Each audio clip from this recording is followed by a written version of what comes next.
The stars had always been a place of danger and conquest, and no species knew this better than the Draconians, who ruled over 400 worlds with iron claws and merciless hearts. In the year 2347, the Draconian Empire stood as the most feared power in the entire galaxy, and their reputation was built on centuries of brutal warfare and absolute victory against any species foolish enough to resist them. Their warships were massive obsidian monsters that blotted out the light of stars, and their soldiers were reptilian giants standing over 8 feet tall with scales harder than steel and eyes that glowed like burning coals in the darkness of space. Admiral Vextharian was the greatest commander the Empire had ever produced, a warrior who had led the conquest of 73 worlds and had never once tasted the bitter flavor of defeat. He stood on the bridge of his flagship, the Eternal Dominion, a vessel so large that it could carry an entire city within its hull, and he stared at the holographic display showing a small blue planet spinning peacefully in the void. "Earth," he growled, his voice like thunder rolling across mountains, "home of the humans who dare to refuse our generous offer of submission." Around him, 12,000 warships of the Supreme Armada hung in perfect formation, their weapons charged, and their crews eager for the glory of another conquest. The Galactic Concord, that loose alliance of elder species who pretended to govern the stars with wisdom and diplomacy, had already written Earth's obituary in their records. Ambassador Veloria of the Velorian people, beings of pure light who considered themselves the most enlightened creatures in existence, had sent a formal message of condolence to humanity's representatives. "We are deeply sorry for what is about to befall your species," her message had read, "and we hope that your extinction will be swift and merciful." The Kethri merchants, those spider-like traders who valued profit above all else, had already begun calculating the salvage rights to Earth's remains and placing bets on how quickly the planet would fall. 3 rotations, the Kethri bookmakers declared, and that is being generous to the humans.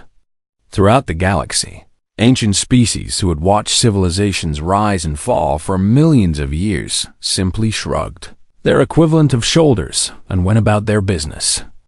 Earth was a young world filled with a young species who had only recently discovered how to travel between stars. And everyone knew what happened to young species who stood against the Draconian Empire. They became dust and memory, nothing more. On Earth, however, the mood was strangely different from what anyone might have expected. The United Terran Council had gathered in their great hall in Geneva, a room filled with representatives from every nation and colony that humanity had established among the stars. General Marcus Chun stood at the center of the chamber, a man in his 60s with gray hair and calm eyes that had seen both peace and war throughout his long career. He held a tablet displaying Admiral Vextharian's ultimatum, a message that promised death and destruction to every man, woman, and child on Earth if they did not surrender immediately. "Well," General Chun said to the assembled representatives, "it seems we have visitors coming." Secretary General Amara Okonkwo, a tall woman from Nigeria with a presence that commanded respect from everyone in the room, rose from her seat with a slight smile on her face. "Have we prepared the welcome committee?" she asked. "Everything is ready," General Chun replied, "just as it has been ready for centuries." The representatives did not panic or cry or beg for mercy as the Draconians had expected when they monitored the emergency session through their spy drones. Instead, they discussed logistics and preparations with the casual efficiency of people, planning a holiday celebration rather than facing an alien armada. This confused the Draconian intelligence officers greatly. Perhaps the humans are too primitive to understand their situation, one analyst suggested to Admiral Vextharian. Perhaps they have accepted their fate, another offered. But deep in his ancient warrior's heart, Admiral Vextharian felt something he had not felt in over 200 years of conquest. He felt a tiny whisper of doubt. He crushed it immediately, for he was Vextharian the Unconquered, and he would not let the strange behavior of primitive mammals shake his confidence. "Send them our final warning," he commanded, "and let them know that their extinction begins at dawn." The message was transmitted across the void of space, carrying with it the weight of 400 conquered worlds and 18 million soldiers eager for blood. On Earth, Secretary General Okonkwo received the transmission while standing in her garden, watching her grandchildren play beneath an ancient oak tree that had stood for 300 years. She read the message carefully, then looked up at the sky where she knew the Draconian fleet was gathering just beyond the moon's orbit. "Response?" her aide asked nervously. The Secretary General smiled, a warm and genuine expression that seemed entirely inappropriate given the circumstances. "Tell Admiral Vextharian that we will leave the porch light out for him," she said, "and that we hope he enjoys his visit to our humble planet." When this message reached the Eternal Dominion, the bridge crew stared at their displays in stunned silence. No species had ever responded to a Draconian ultimatum with such casual dismissiveness. Admiral Vextharian's claws gouged deep scratches into the arms of his command throne as rage built within his chest. "They mock us," he snarled. "They dare to mock the Empire. Should we demonstrate our power by destroying one of their outer colonies first?" His second-in-command suggested. "No," the Admiral declared. "We will land on their precious Earth and make them watch as we burn their cities one by one until they beg for the mercy of quick death." Throughout the galaxy, sensors tracked the Supreme Armada as it began its descent toward Earth. The Valorians watched with their light-based perception. The Kethri watched while counting their profits. Ancient species who had existed since before Earth's sun had even formed watched with mild curiosity. Everyone waited to witness the end of humanity. And on Earth, in places that no alien sensor could detect, in caverns deeper than any geological survey had ever reached, something ancient and vast stirred in its eternal slumber. It had been dreaming for longer than humanity had existed, but now it sensed something approaching its children, something that meant them harm. And for the first time in millions of years, the Guardian of Earth began to wake. The Supreme Armada descended upon the Sol system like a plague of metal locusts, and the void of space itself seemed to tremble beneath the weight of 12,000 warships. Admiral Vextharian stood upon his command bridge with his claws clasped behind his back, watching the blue marble of Earth grow larger in the main viewport. "Status report," he demanded. "All ships in perfect formation, Admiral," his tactical officer reported. "Weapons fully charged and troops prepared for ground assault." The Draconian soldiers had spent the journey sharpening their blades and checking their plasma rifles, each warrior dreaming of the glory they would earn in the conquest of this defiant little world. Veterans who had fought on dozens of planets shared stories with younger soldiers about the screaming and the running and the begging that always came when the Empire arrived. "Humans are soft creatures," a scarred sergeant told his squad, "made of water and weak flesh that tears easily under our claws. I heard they cry salty liquid from their eyes when afraid," a young warrior said with excitement. "I want to see this for myself." As the fleet approached Earth's orbit, Admiral Vextharian noticed something strange on his tactical display. The human defense fleet, a pathetic collection of barely 200 vessels, had positioned itself between the planet and the Armada. "They mean to fight," his second-in-command said with amusement. "How wonderfully foolish of them." But then the human ships did something unexpected. They moved aside. The entire defense fleet simply parted like a curtain being drawn open, creating a clear path between the Armada and Earth's atmosphere. "What trickery is this?" Admiral Vextharian growled. "Perhaps they have realized resistance is pointless," an advisor suggested. "Perhaps they wish to surrender." The Admiral opened a communication channel to the human flagship, a vessel called the UTS Defiance that was barely a quarter the size of his smallest cruiser. "Humans," he announced, "you show wisdom in stepping aside, but it is too late for mercy now." The face that appeared on his view screen belonged to a gray-haired man with calm eyes and a slight smile that made the Admiral's scales itch with irritation. "We are not stepping aside in surrender, Admiral," General Chun said. "We are stepping aside to give you a clear path to your destination." "You invite us to invade your world?" "We invite you to try," the general replied. "The Great Plains region has plenty of space for landing, and I am told the weather is quite pleasant this time of year." Admiral Vextharian ended the transmission with a snarl of rage. "Full assault," he commanded. "All ships descend and prepare for planetary bombardment." The Supreme Armada began its descent through Earth's atmosphere, and the sky above the central continent of North America turned dark with the shadows of alien warships. On the ground below, humans stood in the streets and fields and parks, looking up at the approaching fleet.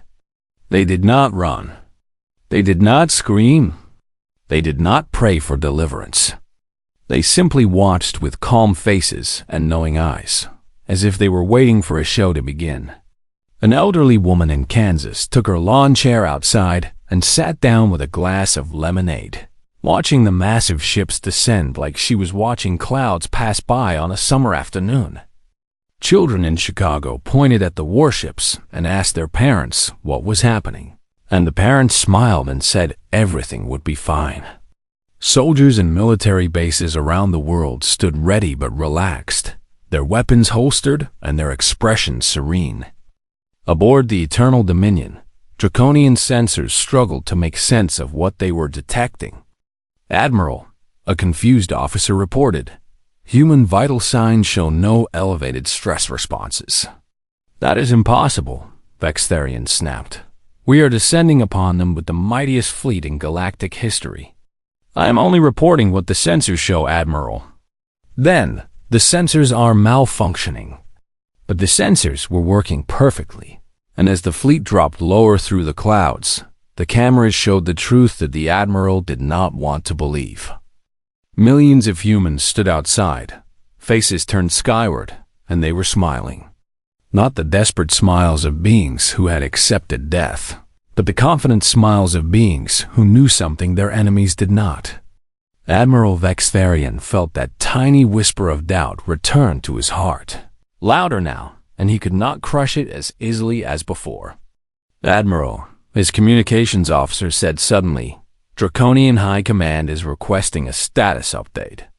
"Tell them we are about to begin ground operations," Vextharian replied. "Tell them Earth will fall within the hour." He opened a broadcast to all ships in the fleet. "Warriors of the Empire," he announced, "prepare for landing. Today we add another world to our glorious dominion." The first wave of transport ships began their final descent toward the Great Plains, exactly where the humans had suggested they land.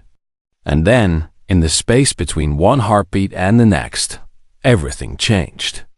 Admiral Vextharian felt something vast and ancient brush against his consciousness, a presence so enormous that his mind could barely comprehend its edges. Through his viewport, he saw the humans on the ground below clearly now, and every single one of them was looking directly at him, directly at his ship, as if they could see through the hull itself. And they were all smiling the same smile. The air around the descending fleet began to shimmer with colors that did not exist in any spectrum Draconian eyes could normally perceive. "What is happening?" Vextharian demanded, but his voice came out as a whisper. He tried to open a channel to High Command, tried to send a warning about what was occurring. "The humans are," he managed to transmit. "They are all just standing there, looking up," and his words cut off as reality itself seemed to fold around the Supreme Armada like a giant hand closing around insects. On Earth, Secretary General Okonkwo stood on the lawn of the Geneva headquarters, watching the sky with the same calm expression as everyone else. She saw the massive shadows of the Draconian fleet hanging in the air above the distant American plains. And then, In an instant that lasted no time at all and forever simultaneously, she saw those shadows simply cease to exist. There was no explosion. There was no flash of light. There was no sound of destruction. The 12,000 ships of the Supreme Armada, carrying 18 million Draconian soldiers and enough firepower to crack a planet in half, simply vanished. One moment they filled the sky like a metal plague. The next moment, the sky was clear and blue and empty, as if the fleet had never existed at all. Secretary General Okonkwo took a deep breath of fresh air and turned to General Chun, who had appeared beside her. "Casualties?" she asked. "None on our side," he reported, as expected. "And the Draconians?" General Chun looked up at the empty sky, where moments before death had hung in waiting. "Gone," he said simply. "All of them." Across the galaxy, sensors that had been tracking the Supreme Armada suddenly showed nothing but empty space, where 12,000 ships should have been. The silence that followed was the most terrifying thing the universe had ever known. The galaxy had witnessed many terrible things throughout its long history, but nothing had ever caused the kind of fear that spread after the disappearance of the Draconian Supreme Armada. In the halls of power across 1,000 worlds, beings of every shape and form gathered to stare at sensor readings that made no sense. It must be a malfunction, the Valorian High Council insisted, their bodies flickering with the nervous light patterns that indicated extreme distress. Our sensors must be wrong. But the sensors were not wrong. Every monitoring station in the galaxy had recorded the same impossible event. 12,000 warships had entered Earth's atmosphere. 12,000 warships had vanished without a single trace. No debris floating in orbit. No energy signatures of weapons fire. No emergency signals or distress calls. Nothing but empty sky where the mightiest fleet in galactic history should have been. The Kethri merchants, who had been so confident in their betting odds, lost fortunes beyond calculation as their entire understanding of galactic power collapsed in an instant. "This changes everything," the Kethri Grand Merchant whispered to her advisors. "This changes absolutely everything." Ancient species, who had not stirred from their contemplation in millennia, suddenly became very interested in the small blue planet called Earth. The crystalline minds of Zereth, beings who existed as living mathematics in the heart of a dead star, began running calculations that would take ordinary computers centuries to complete. Their conclusion came back as a simple statement. Probability of natural occurrence equals 0. The void singers of the dark nebula, creatures that existed partially outside normal spacetime, sent scouts to investigate. The scouts never returned. More ships were sent. They vanished too. Every probe, every drone, every vessel that approached Earth with anything other than peaceful intentions simply ceased to exist. On the Draconian homeworld, Emperor Sarthax III received the news in his throne room, surrounded by advisors who trembled with fear. "Explain this to me," the Emperor demanded, his massive form shaking with barely contained rage. "Explain how 18 million of my finest warriors simply disappeared." No one could offer an explanation. The Emperor ordered a second fleet to investigate. 10,000 ships crewed by soldiers who swore vengeance for their fallen comrades. That fleet entered the Sol system. That fleet approached Earth. That fleet vanished just like the first. Emperor Sarthax III fell silent after receiving this news, and for the first time in his long reign, he felt something he had never experienced before. He felt genuine fear. Throughout the galaxy, fear became the dominant emotion whenever Earth was mentioned. The Valorians recalled every ambassador and diplomatic mission from human space. The Kethri tripled the distance their trade routes kept from the Sol system. Species that had considered themselves far too advanced to worry about primitive humans suddenly became very worried indeed. Emergency meetings were held. Secret communications flew between worlds. Ancient alliances that had been dormant for eons were suddenly reactivated as species sought safety in numbers. And through all of this, humanity remained calm and quiet and utterly mysterious. Secretary General Amara Okonkwo held a press conference that was broadcast across the entire galaxy, and trillions of beings watched with nervous attention. She stood behind a simple podium in Geneva, dressed in elegant traditional clothing from her homeland, with the flag of United Earth displayed behind her. "Fellow beings of the galaxy," she began, "I wish to address the recent events that have caused such concern among our neighbors." Every ear and audio receptor in the galaxy leaned closer. The Draconian Empire chose to send their fleet to Earth with intentions of conquest and destruction. She continued, "This was their choice, made freely and with full knowledge of the consequences." "What happened to them?" a Valorian journalist called out, his light form pulsing with fear. Secretary General Okonkwo tilted her head slightly, as if the question amused her. "They experienced an unfortunate navigational mishap," she said with a gentle smile. "These things happen when traveling through unfamiliar space." "A navigational mishap?" the journalist repeated with disbelief. 12,000 warships suffered a navigational mishap? And then another 10,000, she acknowledged. "Yes, space travel can be quite dangerous." "Where are they now?" a Kethri reporter demanded.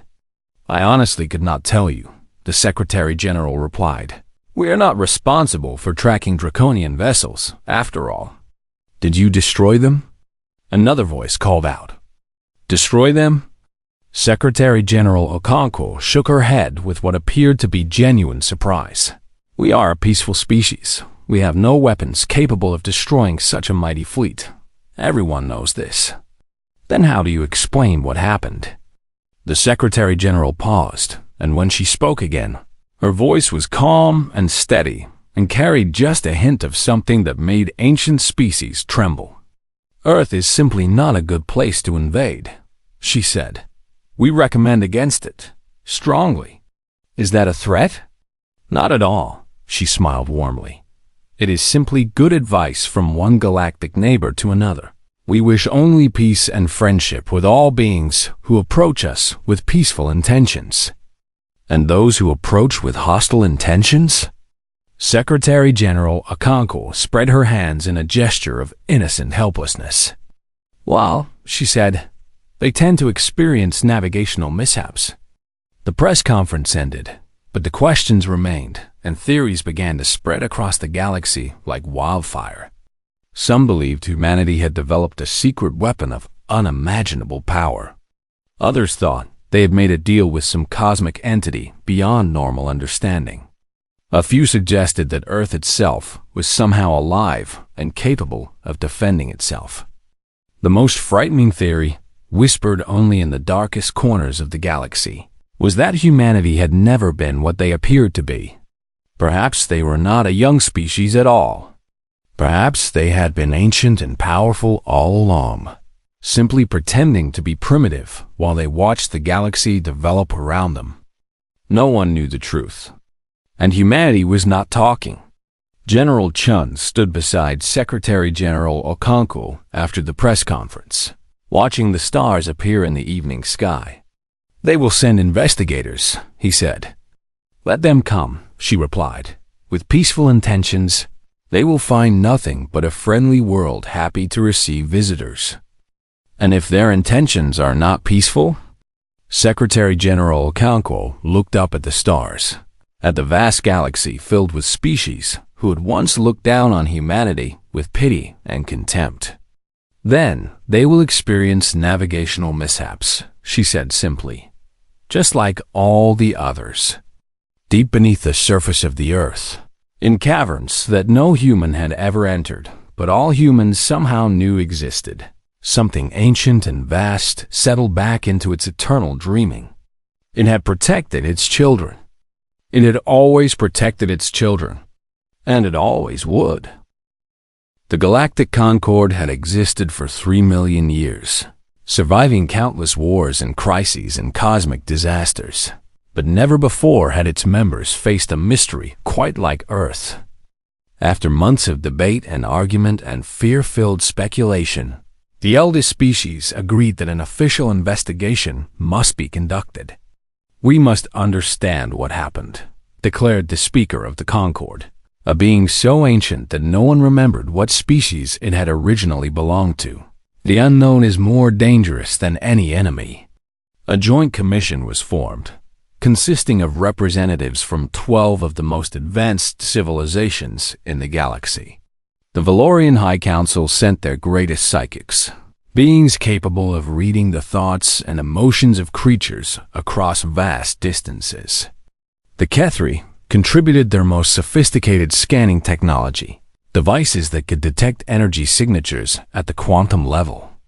The crystalline minds of Zereth sent fragments of their medical consciousness, capable of analyzing patterns that organic minds could not perceive.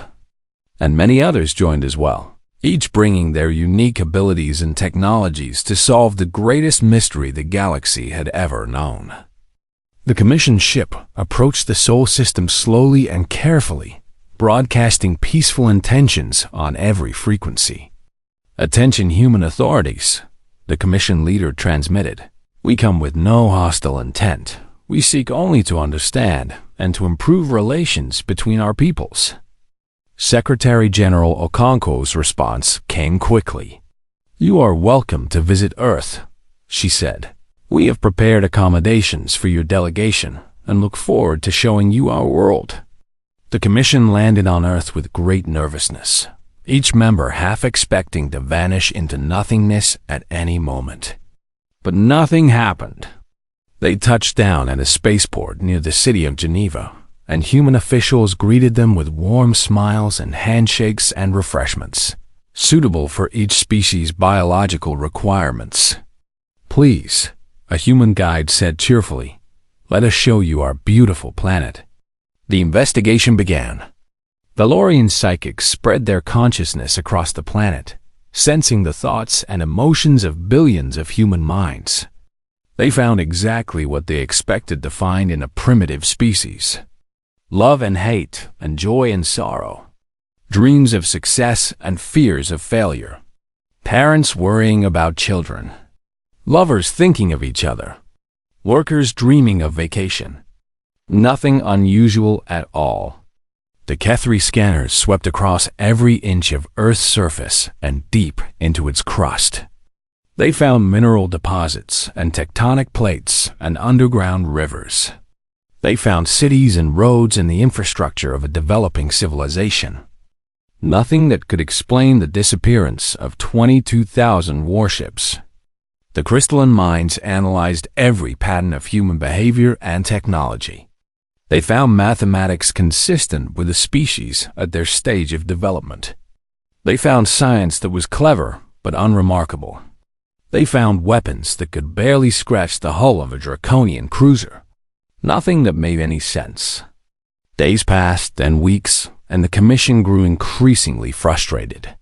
"There must be something," the lead investigator insisted. "Something hidden. Something we are not seeing." But no matter where they looked or what methods they used, they found only a pleasant world filled with friendly people who seemed genuinely happy to host them. Human children brought flowers to the alien visitors. Human musicians performed concerts in their honor. Human chefs prepared feasts featuring the finest foods from every culture. And everywhere the investigators went, humans smiled at them with those strange knowing smiles that made ancient beings feel very young and very small. One evening, a Valorian psychic named Salvira sat alone in a garden in Kyoto, Japan, watching cherry blossoms fall in the gentle breeze. An elderly human man sat down beside her, his movements slow with age but his eyes bright with intelligence.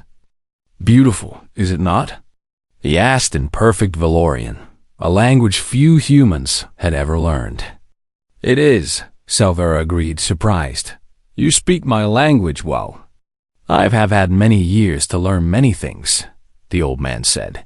"My name is Kenji. I am a veteran of wars that happened long before your ancestors discovered light travel." Something in his voice made Salvera curious. She was a psychic, one of the most powerful in the Valorian collective, and she had been frustrated by her inability to find any useful information during the investigation. "Would you allow me to touch your mind?" she asked. "I sense that you know things that might help us understand what happened here." The old man smiled, and for just a moment, Salvera saw something flicker in his eyes, something that did not belong to any human she had ever encountered. "You may try," he said, "but I must warn you.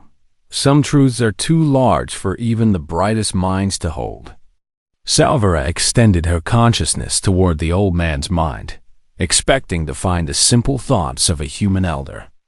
Instead, she touched something that shattered every assumption she had ever held about the universe. She felt the presence of something vast beyond comprehension, something that had existed before the first stars had formed, something that slumbered beneath the surface of this small blue world. She caught glimpses of impossible geometries and dimensions that folded through each other like origami made of pure thought. She sensed the power that had reached up from beneath the earth and wrapped around 22,000 warships like a child gathering toys. She understood, in that brief, terrible moment, that the Draconian fleet had not been destroyed. They had been removed, transported to somewhere outside normal space and time, somewhere they would drift forever in endless darkness, frozen in the moment of their arrogance. And she understood that this power was not human technology or alien assistance. It was something that had existed on Earth since before humanity had climbed down from the trees. Something that had watched humanity grow and learn and dream. Something that loved humanity the way a parent loves a child. Something that would never allow harm to come to its precious children. Salvera screamed. She pulled her consciousness back so violently that she fell from her seat and lay trembling on the ground. The old man watched her with gentle eyes. "I warned you," he said softly. "Some truths are too large to hold." "What are you?" Salvera whispered. "What is this place?" "We are human," Kenji replied. "And Earth is our home. That is all you need to know. That is all anyone needs to know." Salvera returned to the commission ship that night and immediately contacted the Concord leadership. Her report was brief and clear. "Terminate the investigation immediately," she said. "Classify Earth as a Class Omega exclusion zone. No species should ever approach this world with hostile intentions under any circumstances." "But what did you find?" the commission leader demanded. Salvera's light form flickered with colors that indicated terror beyond description. "I found something ancient," she said. "Something powerful beyond our ability to measure. Something that protects humanity, and something that we should never, ever provoke." "Can you tell us more?" "No," she replied. "And I will not. Some knowledge is too dangerous to share. Some mysteries are better left unsolved." The investigation ended the next day. The commission departed Earth with polite farewells and grateful thanks for humanity's hospitality. And in their final report to the Galactic Concord, they wrote only 8 words. "Earth is protected. Do not ask how." 100 years passed after the disappearance of the Draconian fleet, and in that time, the galaxy transformed in ways no one could have predicted. The Draconian Empire, once the most feared power among the stars, had collapsed into chaos and civil war following the loss of their supreme armada and their greatest commanders. Without their military might to hold it together, the 400 conquered worlds rose up in rebellion, and the reptilian conquerors found themselves fighting 100 wars on 100 fronts. Within 3 decades, the empire that had terrorized the galaxy for millennia was nothing but a memory and a warning to others who might dream of universal conquest. Earth, meanwhile, had risen to become the most respected world in the Galactic Concord. Not because of military power, for humanity still maintained only a modest defense fleet. Not because of technological advancement, for humans were still learning sciences that elder species had mastered ages ago. Earth was respected because of fear. Deep, primal, absolute fear. Species that had once dismissed humans as primitive children now sent their finest ambassadors bearing gifts and tribute. The Valorians established a permanent diplomatic mission and treated every human request with immediate attention. The Kethri offered the most favorable trade agreements in their entire history, asking nothing in return except friendship. Ancient species that had not communicated with younger civilizations in millions of years suddenly wanted to open relations with Earth.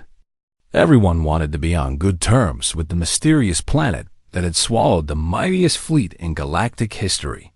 And humanity accepted this new status with the same calm grace they had shown throughout the crisis. Secretary General Okonkwo had long since retired and passed away peacefully in her sleep, surrounded by great-grandchildren who would grow up in a galaxy that treated their species with profound respect. General Chun had joined her a few years later, his final words a gentle reminder to his successors. Remember who we are. Remember what protects us, and never forget to be worthy of that protection. New generations of human leaders continued the tradition of calm confidence and mysterious silence. When asked about the events of 2347, they simply smiled and changed the subject. When asked what protected Earth, they spoke of their love for their planet and their fellow humans, as if that explained everything. And perhaps, in a way, it did. Deep beneath the Himalayan mountains, in caverns that existed partly in normal space and partly somewhere else entirely, General Sarah Chun, granddaughter of Marcus Chun, stood before the Guardian. She was one of only a handful of humans in each generation who were allowed to enter this sacred place, to see the truth that most of humanity only felt in their dreams. The Guardian defied description. It was vast beyond comprehension, a being of living geometry that shifted and flowed through dimensions that human mathematics had not yet discovered. It had no face, yet Sarah felt it looking at her with infinite tenderness. It had no voice, yet its thoughts touched her mind like a gentle breeze. "You have served well," the Guardian communicated. "Your species continues to grow and learn and dream. This brings us great joy. How long have you protected us?" Sarah asked, though she knew the answer. "Since before your ancestors learned to walk upright," the Guardian replied. "Since before your kind discovered fire. Since before the first human looked up at the stars and wondered what might be waiting there." "Why?" Sarah whispered. "Why do you protect us?" The Guardian's presence seemed to warm, the way a parent's presence warms when looking at a beloved child. "Because you dream," it said. "Because you hope. Because despite all your flaws and failings, you never stop reaching for something better. We have watched 1,000,000 species rise and fall across this galaxy, but none have dreamed the way you dream. None have hoped the way you hope." "The Draconians," Sarah said. "What happened to them?" The Guardian showed her. In a vision that lasted only a moment but felt like an eternity, Sarah saw Admiral Vextharian floating in infinite darkness. His eyes were open but seeing nothing. His body was frozen in the instant, before he had understood what was happening. Around him, 12,000 warships hung motionless in the void. 80,000,000 soldiers trapped in a single moment of time that would never end. They were not dead. They could not die. They would drift in that emptiness forever, conscious but unable to move, aware but unable to act, experiencing an eternity of nothing as punishment for the harm they had intended against humanity. "Is that not cruel?" Sarah asked. "They would have murdered billions of your children," the Guardian replied. "They would have burned your cities and enslaved your survivors and erased your dreams from the universe. This fate is mercy compared to what they intended for you." Sarah accepted this with the same calm that her grandfather had always shown. She understood now why humans had evolved the way they had, why they felt such deep connection to their planet, why they dreamed of things that seemed impossible. They were loved. They'd always been loved. And they always would be. "What do you need from us?" she asked. "How can we repay this protection?" The Guardian's response echoed through her mind like a prayer. "Keep dreaming," it said. "Keep hoping. Keep reaching for the stars. Let your children grow and learn and build a future worthy of the potential we see in you. That is all we have ever wanted. That is all we will ever need." Sarah bowed her head in gratitude and reverence. When she returned to the surface world, she carried with her the same peaceful certainty that had sustained her grandfather and grandmother. The same quiet confidence that made humans smile when they looked up at the stars. Across the galaxy, a saying had spread among species who valued their survival. It was whispered in trading posts and diplomatic halls, in military academies and royal courts. It was taught to children as the first lesson of galactic politics. "Many have tried to conquer Earth," the saying went. "None have returned to explain why that was a mistake. And on Earth, humans continued to live their lives. They fell in love and raised families. They created art and made discoveries. They argued about politics and cheered for sports teams. They were kind to strangers and loyal to friends. They looked up at the stars and dreamed of the future. And deep beneath their feet, in places beyond human sight, but never beyond human feeling, the Guardian watched and dreamed alongside them. It had protected humanity for millions of years.